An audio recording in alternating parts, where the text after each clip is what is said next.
never had the go-ahead to terminate. Let me show you how.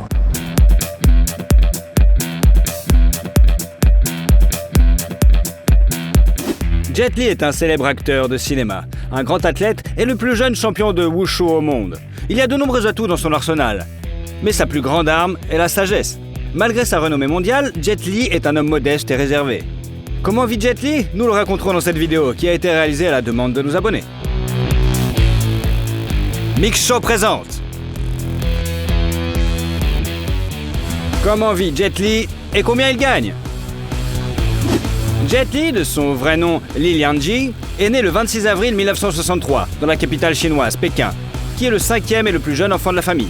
Quand le garçon avait 2 ans, son père est mort et sa mère a dû élever les enfants toute seule. Enfant, Li avait un tempérament calme et un comportement exemplaire.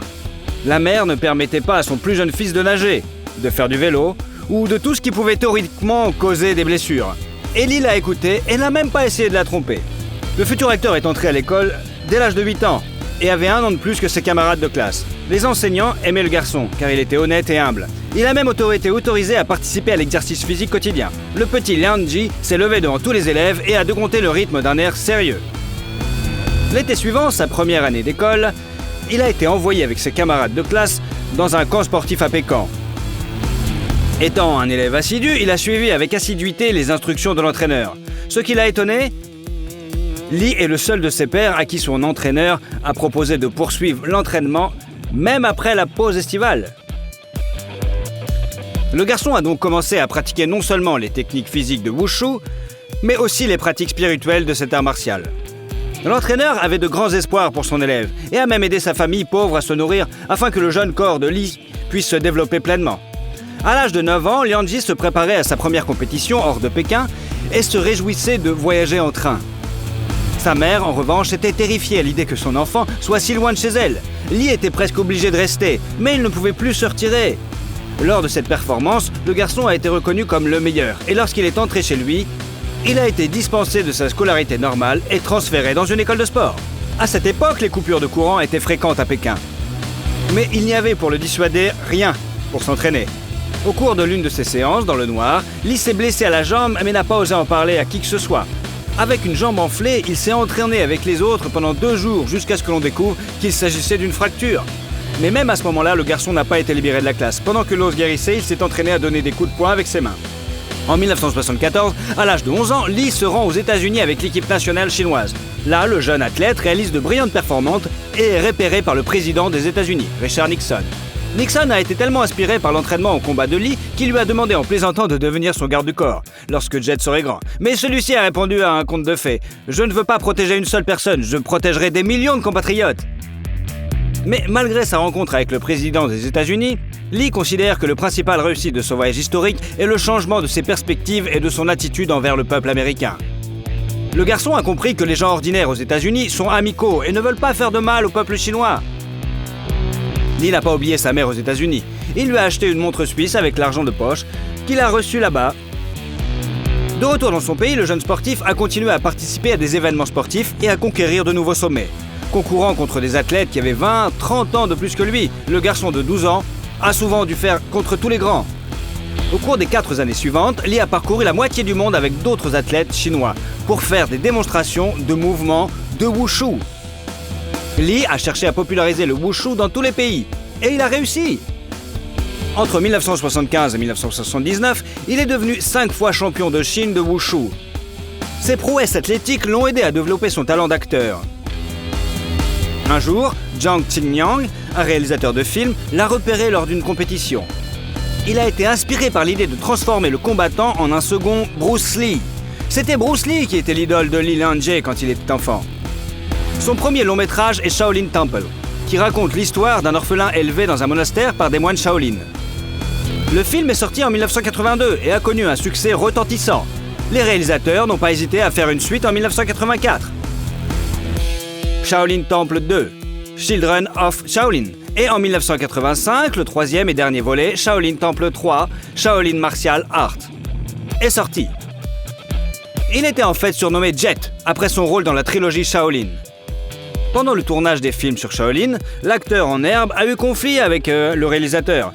Après quoi, Jet a décidé de tourner et de jouer dans ses films de manière indépendante. Mais n'ayant jamais vécu cela auparavant, Jet Li a dû faire face à une série de revers.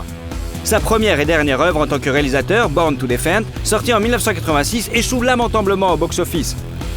De plus, l'acteur s'est blessé au dos pendant le tournage. En plus, sa tentative d'obtenir la citoyenneté américaine a échoué plusieurs fois. L'acteur a commencé à accorder plus d'attention à sa vie personnelle et a fondé une famille. En 1987, Jet a épousé l'athlète Wang Qiang, qui était membre de l'équipe de Wushu de Pékin, et a également joué avec lui dans le film Shaolin Temple. Ils se sont mariés et ont 2 filles, Si et Tammy, mais ont divorcé 3 ans plus tard. En 1989, il a sorti le film d'action Dragon Battle, et en 1991, le monde a vu un autre grand film avec Jet Li, dont il était une fois en Chine, qui a été suivi de 2 suites dans les 2 années suivantes. En ce qui concerne les premiers films avec Jet Li, il convient de mentionner des films tels que The Master, La légende de Fu Hongxiu, La légende 2, Griffes d'acier, Serviteur du mal, Légende du dragon rouge, Agent secret, Roi de l'aventure, Black Mask, Aventure américaine, Hitman, ainsi que Les 2 guerriers et Bodyguard from Beijing. Le film d'action Fist of Legend, qui est apparu à l'écran en 1994, peut être considéré comme remake de Fist of Fury avec Bruce Lee.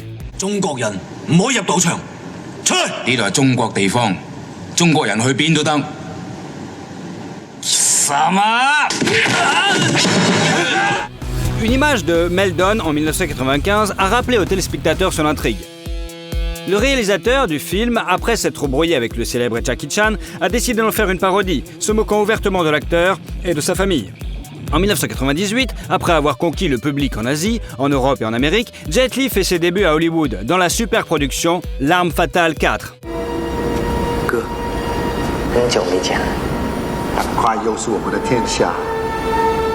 Son rôle a d'abord été proposé à Jackie Chan, mais il a refusé car il ne voulait pas jouer un héros négatif. Quant à Jet, c'était son premier rôle de grand méchant.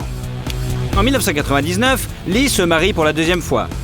Sa bien-aimée, l'actrice de Hong Kong Nina Li-Chi, qui est plus âgée que son mari de 2 ans.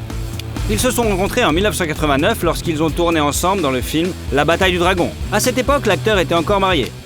Lee et Nina se sont rencontrés pendant longtemps et n'ont légalisé leur relation que 10 ans plus tard. Jet Li est assuré que Nina est son âme sœur et une personne qui le comprend comme personne d'autre. Le couple a 2 filles, Jane et Jada. 2 ans après son brillant travail dans L'Arme Fatale 4, l'acteur a joué dans le film d'action mélodramatique Roméo doit mourir. These guys find you up here, you're gonna have some serious problems, so I suggest you go out the window. No, I like it this way. All right, it's your funeral. Le film a été payant au box-office et Lee a reçu un cachet de 2,4 millions de dollars. Un autre attrait important de Jet est son amour et son attention sans fin pour sa famille. Afin d'être aux côtés de sa femme dans les derniers mois de sa grossesse, il a refusé le rôle dans le film Baiser mortel du dragon.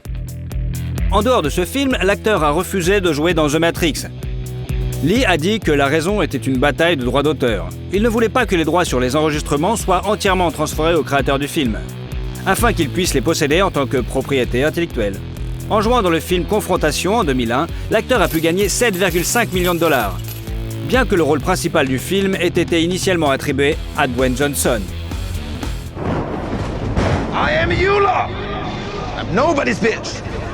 You are mine. C'était la première fois que Jet et Jason Statham jouaient l'un contre l'autre dans un film. La même année, l'acteur a joué un rôle dans Le baiser du dragon, qui lui a rapporté 5 millions de dollars. What did you do to me? I put a needle in your neck. That's it? In a certain point. Very forbidden. It's called the kiss of the dragon. Un fait intéressant du film est que le tunnel dans lequel le personnage de Jet Li est attrapé par la police française est le même que celui dans lequel la princesse Diana est morte en 1997. Dans une scène, le personnage de Jet attaque le proxénète Lupo, joué par Max Ryan. Le dialogue entre les acteurs était censé être filmé séparément, et le combat séparément. Mais à la fin de l'échange de répliques, le réalisateur, pour une raison quelconque, n'a rien dit, il n'a pas dit couper, et Lee l'a frappé. Cette prise a été intégrée à la version finale du film, ainsi que la surprise tout à fait authentique de Ryan. Cette occasion est arrivée au point nommé, car les réalisateurs ont dû ajuster les combats au goût du public, qui souhaitait voir des scènes vraiment plus réalistes.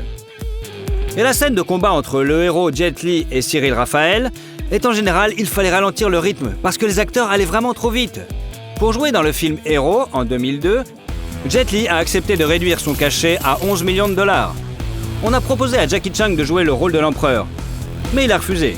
Il s'agissait du film chinois le plus cher au moment de sa sortie. En 2003, un autre film d'action avec Jet Li est sorti, Un pied dans la tombe. En 2004, les médias ont annoncé la mort du grand acteur et athlète. Il s'est avéré qu'il était en vacances avec sa famille aux Maldives au moment du tsunami. Heureusement, l'information sur la mort n'était qu'une rumeur. Jet a survécu, se blessant seulement la jambe en sauvant sa fille. Après l'accident, l'acteur passe la plupart de son temps avec sa femme et ses enfants. En 2005, Luc Besson a écrit le scénario de Danny the Dog juste pour Jet Li. You big fucking asshole!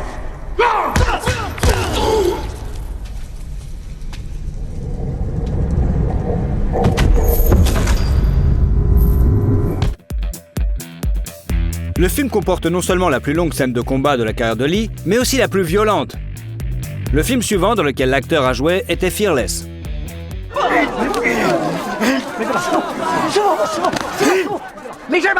Major!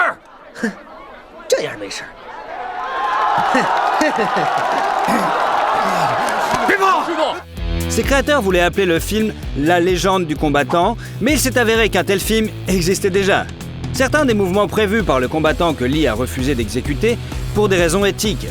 Certains éléments comme une gifle ou un coup derrière la tête ont été considérés comme trop incorrects par l'acteur par rapport aux Européens et aux Américains. En plus, ces combats au corps à corps, le film d'action présente également une scène de combat avec des armes blanches. Anthony DeLongis et Jet Li brisent au moins 6 épées pendant le tournage.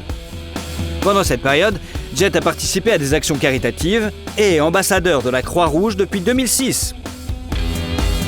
Il est un fervent adepte du bouddhisme tibétain et a même rencontré le Dalai Lama en personne. Il est attiré par la philosophie du Wushu, mais estime que cette forme d'autodéfense ne résiste pas à la critique.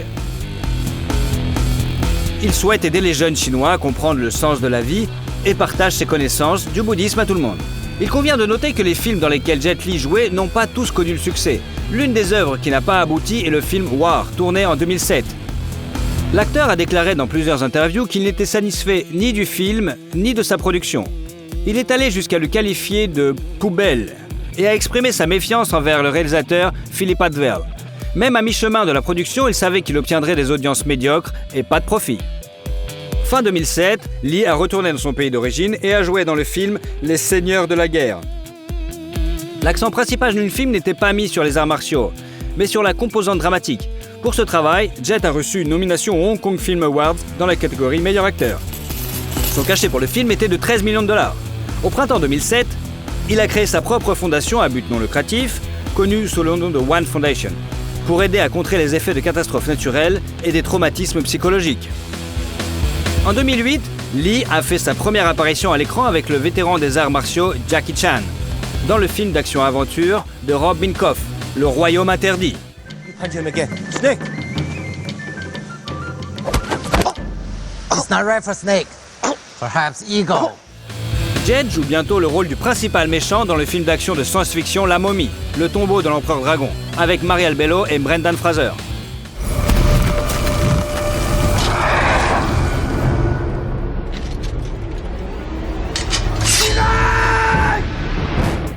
Après une longue période de travail aux États-Unis, l'acteur a pu obtenir la nationalité américaine.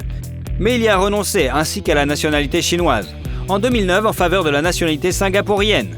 Jet a choisi ce pays en raison de la qualité du système éducatif dont ont besoin ces deux jeunes filles. C'est également cette année-là que Lee joue dans le drame de guerre The Founding of a Republic de la Chine et qu'il lance son propre programme de remise en forme appelé Wuji, qui se compose d'éléments de wushu, de yoga et de pilates. Adidas a rapidement lancé une ligne de vêtements pour le programme ornée des initiales JL. Le retour de Jet dans l'industrie cinématographique après un hiatus d'1 an s'est fait sur le plateau du film d'action Unstoppable. When I get hurt, the only is bigger. Because I'm smaller. When I travel, I need to go farther. I know, because you're smaller, right? Yes. Réunissant des stars tels que Sylvester Stallone, Jason Statham, Dolph Lundgren et Mickey Rourke. Entre 2012 et 2014, Lee a repris son rôle dans la suite de Unstable 2 et Unstable 3. En 2010, Jet Li est devenu le premier visage asiatique de la société de montres de luxe suisse Hublot. En 2011, avec l'entrepreneur chinois Jack Ma, fondateur d'Alibaba Group, il a fondé l'entreprise de style de vie Taiji Zen, dont la mission principale est la santé et le bonheur pour tous, à travers du tai chi.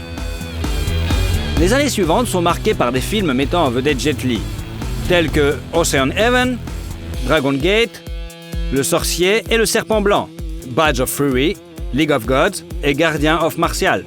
Le dernier film, et espérons pas le dernier, dans lequel Jet Li a joué est Mulan, sorti en 2020, dans lequel il joue le rôle de l'empereur. Hua Mulan, the people owe you a debt of thanks. I owe you my life. Depuis 2016, l'acteur entretient activement une page Instagram personnelle, en postant des photos de lui. Une photo de l'acteur Jet Li a fait le tour des réseaux sociaux. Il a l'air tellement mal au point que ses fans s'inquiètent vraiment. L'acteur a admis qu'il souffre d'hyperthyroïde depuis 2010, mais assure à tous qu'il va très bien. Malgré une santé déclinante, l'acteur ne prévoit pas de quitter l'industrie cinématographique et continue de jouer dans différents projets. Il a commencé sa décision. Si je pars maintenant, je me retrouverai plus tard dans un fauteuil roulant. Si je ne pars pas, je serai dedans, mais il sera incrusté d'un diamant.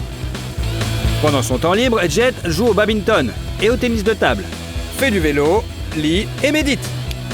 Notre superstar Jet Li a gagné en 2017 pas moins de 59 millions de dollars. À son anniversaire, il partage les photos de lui avec toute sa famille. Maintenant, le capital personnel de l'acteur est de 250 millions de dollars, le plus élevé parmi les stars du cinéma chinois. Dans la maison de la femme de Jet, Nina, à Shanghai, se trouve un immense manoir de l'acteur valant 200 millions de yuan, environ 30 millions de dollars américains. L'acteur l'a acheté en 2008, apparemment comme dot pour l'une de ses filles. Mais il n'y a même pas emménagé. La maison est depuis tombée en ruine et a même été transformée en auberge pour les agents de sécurité. À Singapour, dans le quartier de Bukit Timah, l'acteur possède un bungalow de luxe pour 20 millions de dollars singapouriens, soit 15 millions de dollars. L'acteur est également connu pour posséder des biens immobiliers à Los Angeles et y réside lorsqu'il est en visite aux États-Unis. Jet Li n'est pas un grand amateur de voitures. Ses voitures connues sont la BMW 745 Li et la Spyker C8 Spider. Bien que l'acteur réside à Singapour, renonçant à sa nationalité chinoise, il reste l'acteur préféré de ses compatriotes. À votre avis, qu'est-ce qui a fait le succès de Jet Li ? Peter Dinklage. Comment vit Tyrion de Game of Thrones et combien gagne-t-il ? Peter Hayden Dinklage est né le 11 juin 1969 à Morristown, dans le New Jersey, dans une famille ordinaire. Sa mère, Diane, travaillait comme professeur de musique dans une école primaire et son père, John Carl, comme agent d'assurance. Mais il était au chômage pendant de longs mois. Notre héros avait du sang allemand, irlandais et anglais dans les veines. Au moment de la naissance du Peter, la famille élevait déjà un fils, Jonathan. Dans sa petite enfance, le futur acteur a été diagnostiqué avec une mutation génétique rare, l'achondroplasie. Cette pathologie est un type de nanisme dans lequel la croissance des membres est ralentie. Alors que la tête et le torse se développent normalement, fait remarquable, seul Peter est atteint de cette maladie, le reste de sa famille étant en parfaite santé. À l'âge de 5 ans, le garçon a subi une opération pour redresser ses jambes. Mais les médecins n'ont pas pu en faire plus. À l'adolescence, Dinklage mesurait 135 cm et pesait 35 kg. Il fréquentait une école privée catholique pour garçons,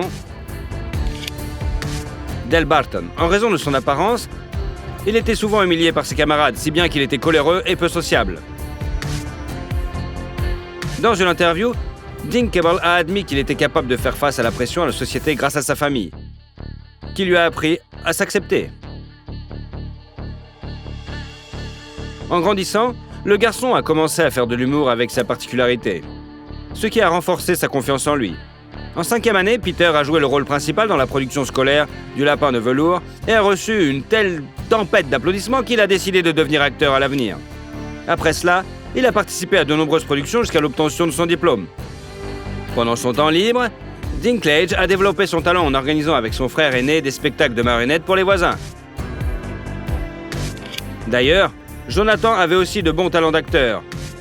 Mais l'amour de la musique l'a emporté, et il est devenu violoniste professionnel. Il est intéressant de noter que le manager de Bruce Springsteen vivait à côté d'Eddie Clage. Le célèbre musicien est répété souvent, et selon la famille de Peter, c'était brillant et il n'est pas du tout ça.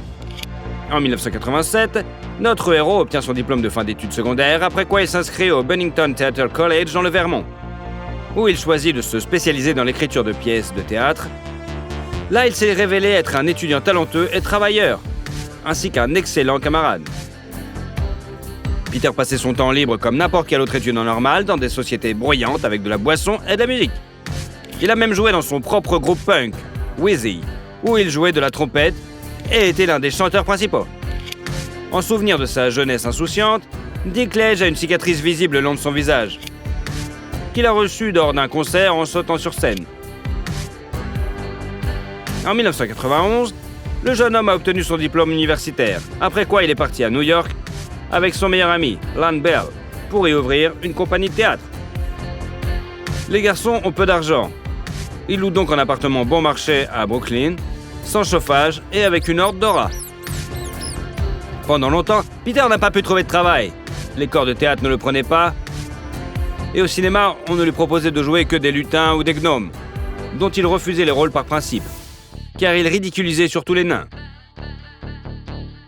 Après de nombreuses auditions infructueuses, Dinklage a pris un emploi dans une société de traitement de données. Mais l'argent qu'il gagnait suffisait à peine à payer le loyer. Peter a admis qu'à l'époque, il ne pouvait souvent se permettre qu'un paquet de chips par jour. Les deux jeunes gens ont fini par être expulsés pour non-paiement du loyer.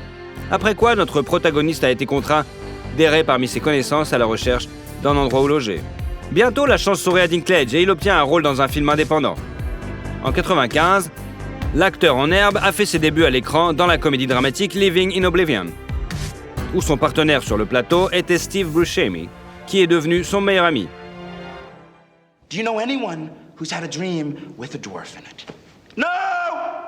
I don't even have dreams with dwarves in them. The only place I've seen dwarves in dreams is in stupid movies like this. Dans le film, Peter a essentiellement joué son propre rôle, celui d'un acteur qui, en raison de son nanisme, ne se voit offrir que des rôles stéréotypés. Cependant, bien que le jeu de Peter Dinklage ait été très bien accueilli par la critique, il n'a pas pu trouver d'agent. En 1996, Peter joue dans le film d'action Bullet de Mickey Rourke, mais n'est même pas inscrit au générique. Les années suivantes, il n'obtient que des rôles mineurs dans des films à petit budget, dont les plus notables sont Safe Man, Nature Animal, Just a Kiss, 13 Months et la série télévisée Third Watch. En 2003, Dinklage est apparu dans le drame The Station Agent, où il a obtenu le rôle d'un nain reclus et voué aux moqueries des autres. Really angry? About what? Being a dwarf. Ce rôle a constitué une véritable percée dans sa carrière et lui a valu de nombreuses nominations pour des prix cinématographiques, dont le Screen Actors Guild Award du meilleur acteur. La même année, il apparaît dans le film fantastique familial Elf et dans le drame Tiptoes, avec Gary Oldman, Matthew McConaughey et Kate Beckinsale comme partenaires de tournage. Peter a également joué au New York Public Theatre le rôle de Richard III dans la pièce éponyme de Shakespeare, ce qui était un rêve de longue date pour lui. Par la suite, Dinklage est apparu dans de nombreuses autres pièces. Il est intéressant de noter que c'est son amour pour le théâtre qui a joué un rôle important dans la vie privée de l'acteur. À la fin des années 90, il a rencontré la directrice de théâtre Erika Schmidt, et sur la base d'un intérêt mutuel pour les arts dramatiques entre jeunes gens, une forte amitié s'est nouée qui s'est transformée en amour au fil des ans. En 2004, Peter a demandé à sa bien-aimée en mariage. Et un an plus tard, le couple a célébré un mariage, mais en toute modestie. En 2005, Dinklage a joué dans la série télévisée Life as We Know It et Entourage, le mélodrame Baxter, la comédie Surviving Hayden et le drame La Scie, où il incarnait un artiste de cirque itinérant. Sa filmographie s'est ensuite étoffée avec les séries The Westworld et Nip Tuck, la fantaisie romantique Penelope et le drame Feel Me Guilty avec Vin Diesel. Bien que le film ait échoué au box-office, la performance de Peter lui a valu de nombreuses critiques élogieuses. En 2007, Dinklage a joué le rôle d'un savant fou dans la fantasy familiale Underdog et a également joué dans la comédie britannique Death a Funeral, dans le rôle de Peter qui apparaît à la cérémonie funéraire et prétend avoir été l'amant du défunt, exigeant de l'argent de ses proches pour le faire taire. How do you think that makes me feel? No, I'll tell you how that makes me feel. Cheap. Like a cheap slut. Don't you think I deserve something? Le film est devenu si populaire que 3 ans plus tard, un remake américain a été réalisé dans lequel notre héros jouait à nouveau le même personnage, mais avec un casting différent. En 2008, l'acteur est apparu dans Les Chroniques de Narnia, Prince Caspian, où il jouait le nain Thwopkin.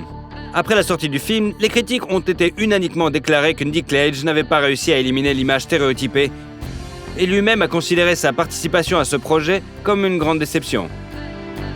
Ensuite, la filmographie de Peter a ajouté des œuvres telles que le sitcom 30 Rock, le drame St. John of Las Vegas, le mélodrame I Love You Too, The Last Ride of Ransom Pride et la tragédie Peter Small's Dead, où l'homme est également agi en tant que producteur exécutif.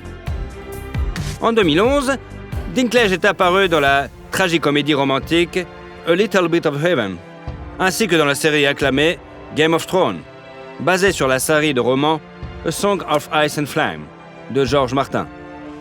What you see is a dwarf. If I had been born a peasant, they might have left me out in the woods to die. Alas, I was born a Lannister of Casterly Rock. Things are expected of me. Fait remarquable, notre héros a été le premier acteur confirmé qui n'a même pas participé au casting. Dans la série, Peter incarne Tyrion Lannister, surnommé le Lutin, qui mène une vie dissolue, on va dire. Après la première de la première saison, Dinklage est apparu sous la couverture de Rolling Stones. Le magazine Playboy l'a qualifié de beau sexy et la publication JQ lui a décerné le titre d'étalon de l'année. L'acteur lui-même est sceptique quant à ces titres car il ne croit pas qu'en réalité les femmes s'intéressent vraiment aux nains. Par la suite, il a eu 7 autres saisons de Game of Thrones, dans chacune desquelles Peter a continué à jouer jusqu'en 2019. Dans une interview, il a admis que lorsqu'il mettait la main sur un script, il commençait à le lire depuis la fin pour s'assurer que son personnage serait à la hauteur de la dernière série. Ce faisant, la popularité de son personnage n'a fait qu'augmenter au fil des saisons. Et il a fini par arriver en 2e position dans le classement des meilleurs personnages, derrière sa sœur à l'écran, Cersei. At some point, I want to hear how a Night's Watch recruit became king in the North. As long as you tell me how a Lannister became hand to Daenerys Targaryen. Long and bloody tale. To be honest, I was drunk for most of it. Par ailleurs, Lena Headey, qui a joué Cersei, est une amie de longue date de Peter. Et c'est lui qui a conseillé au réalisateur de l'inviter pour le rôle. Notamment parmi les acteurs de la série, notre héros est celui qui a reçu le plus de récompenses. 4 Emmy, Golden Globe, Saturn et le Screen Actor Guild Award. Et le New York Times a désigné Peter Dinklage comme l'un des 8 acteurs qui ont fait la télévision une forme d'art. Game of Thrones a été un projet de HBO le plus réussi de tous les temps et aussi le plus cher dans le genre fantastique. Selon certains rapports, les honoraires pour les 2 premières saisons de Peter étaient de $150 000 par épisode. Dans le 3 et le 4e, 300 000. Et dans le 5e et 6e, un demi-million. Et dans le dernier, 1,1 million par épisode. Ainsi, le revenu total Dinklage de tournage de la série a dépassé $30 millions. Parallèlement au tournage de Game of Thrones, l'acteur a été impliqué dans d'autres projets, prêtant sa voix aux personnages des films d'animation Scratch Continental Cracked Up Partie 2, Ice L'Âge de Glace 4, Continental Drift, Rick and Mortimer et Angry Birds. Il a également prêté sa voix à Game of Thrones, dans le jeu vidéo bien sûr. En outre, Peter est apparu dans plusieurs films.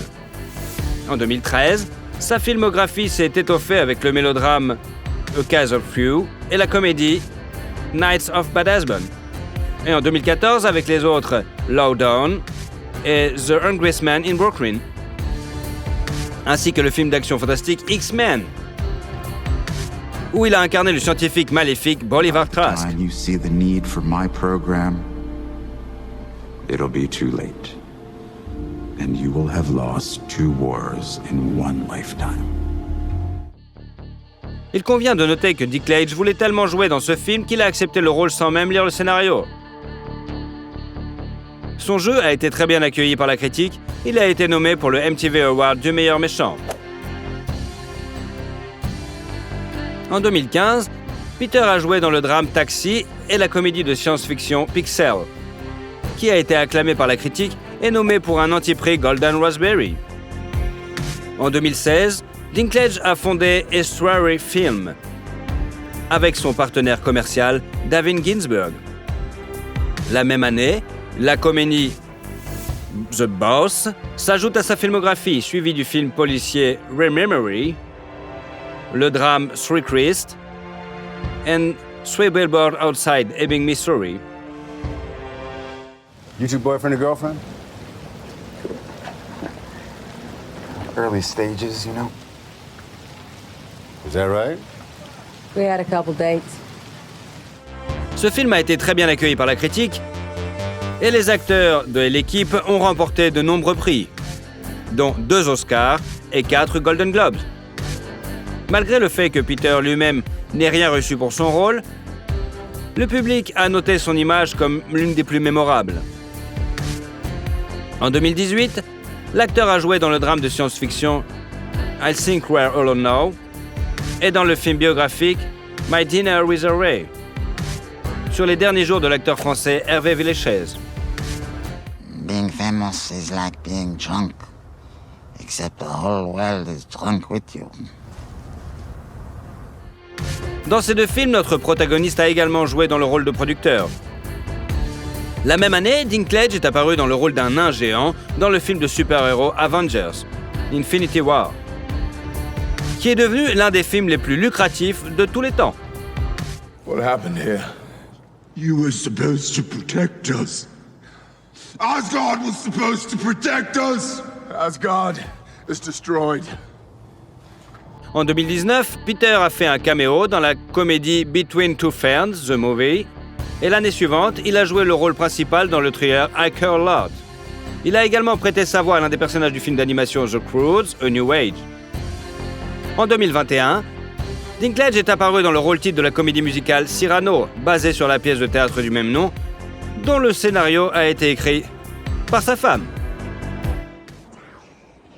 Freak. Is that it? Have you exhausted your dictionary of scorn? Fait intéressant, il a littéralement supplié Erika pour ce rôle, car elle rêvait de chanter sur scène. Toutefois, contrairement à l'œuvre originale, l'inconvénient du personnage principal n'est pas un nez énorme, mais une petite taille.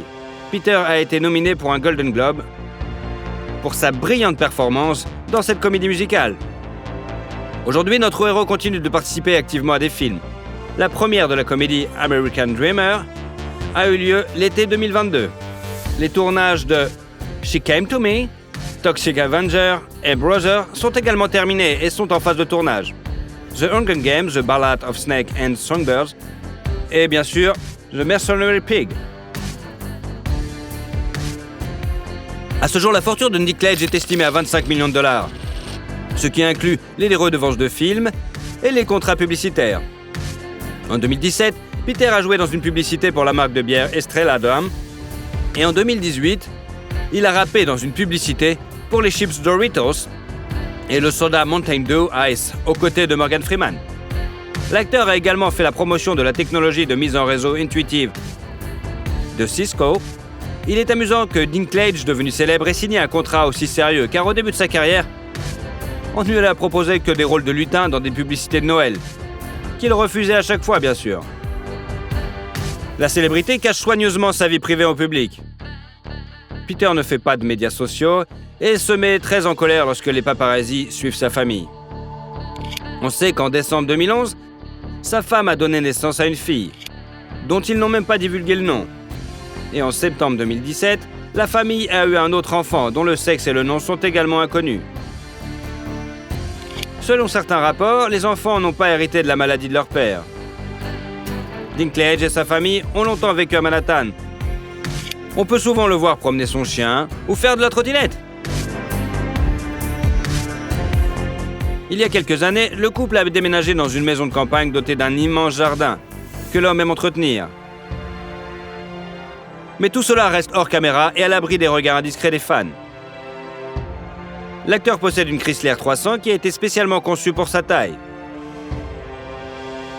Il coud également ses propres vêtements sur commande ou les achète dans des magasins pour enfants, ce qui est compréhensible. Depuis l'âge de 16 ans, Dinklage est végétarien. Lorsqu'il a dû manger de la viande sur le plateau de Game of Thrones, ils ont utilisé du tofu et tout simplement de faux produits au lieu de la vraie viande. Peter est également membre de plusieurs organisations de défense des droits des animaux. Il a déjà fait la voix de la vidéo Face Your Food au nom de PETA qui encourage la consommation de nourriture végétalienne pour des raisons éthiques. On a demandé à plusieurs reprises à l'acteur si en tant que célébrité il voulait représenter les intérêts des nains. Il a répondu que même aujourd'hui il n'arrive pas toujours à accepter sa particularité et qu'il serait donc hypocrite d'aider les gens à faire face à ce qu'il ne peut pas encore gérer lui-même. Cependant, il a utilisé sa popularité pour attirer l'attention sur un incident. En 2012, dans son discours lors de la cérémonie des Golden Globes, il a mentionné l'acteur nain Martin Anderson, qui a été jeté dans un bar néo-zélandais par un rugbyman ivre. À la suite de cette chute, Anderson a subi une blessure à la colonne vertébrale et a fini par mourir de ses blessures en 2016. Notre héros est devenu internationalement célèbre après la sortie de Game of Thrones. Mais sa filmographie est pleine d'autres œuvres notables. Et vous, quel est votre film préféré de Peter Dinklage ? Si vous aimez la vidéo, vous pourrez nous suivre et ne louperez jamais aucune vidéo. Alors, allez-y !